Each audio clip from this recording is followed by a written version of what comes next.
Deuxième réunion pour le comité de défense des usagers et riverains de l'A15. Constitué pour trouver des solutions et permettre la réouverture du viaduc de Gennevilliers le plus tôt possible, le comité a invité Alain Monteil, directeur général de la direction des routes d'Île-de-France, la DIRIF, en charge du chantier.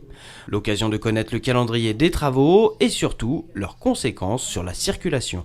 À partir de début décembre, une voie supplémentaire de circulation sera ouverte vers Paris.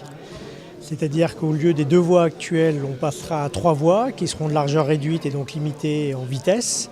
Mais ça augmentera le débit et donc réduira normalement la congestion et les bouchons. Et puis la 4e voie, lorsque l'ensemble des travaux seront achevés, devrait pouvoir ouvrir courant mars. L'ouverture d'une 3e voie sur le viaduc sera accompagnée de l'installation d'un radar autonome pour sécuriser le chantier. Quant à l'ouverture complète du viaduc, elle reste prévue à la mi-mars 2019, selon un calendrier optimiste. Je ne vais pas vous le cacher, si on a des intempéries très exceptionnelles cette année, le DR risque de rallonger, je peux rien vous promettre. C'est vraiment un planning, dans notre première offre qu'on a soumis à la DIRIF, ce planning n'était pas respecté parce qu'on n'était pas en capacité de le faire. C'est vraiment suite aux réunions de négociation qu'on a trouvé des solutions ensemble avec la DIRIF pour pouvoir raccourcir le délai. On va dire que notre planning a prévu quasiment pas d'intempéries. Ça ne veut pas dire qu'on ne va pas essayer de faire des postes d'accélération pour essayer de rattraper le temps perdu si ça arrive.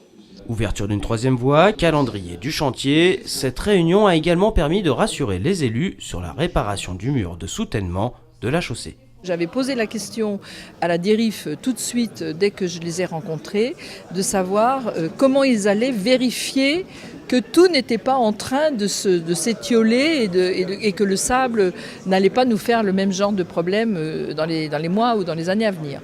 Et là on a la certitude que tout l'ensemble est remis à neuf, donc ça c'est très rassurant. Lors de cette réunion, la DIRIF a également tenu à rappeler que les piliers du viaduc sont totalement indépendants de la partie concernée par l'effondrement. La structure obtient même la 2e meilleure note sur 5 concernant la notation d'ouvrage d'art et la meilleure en termes de stabilité.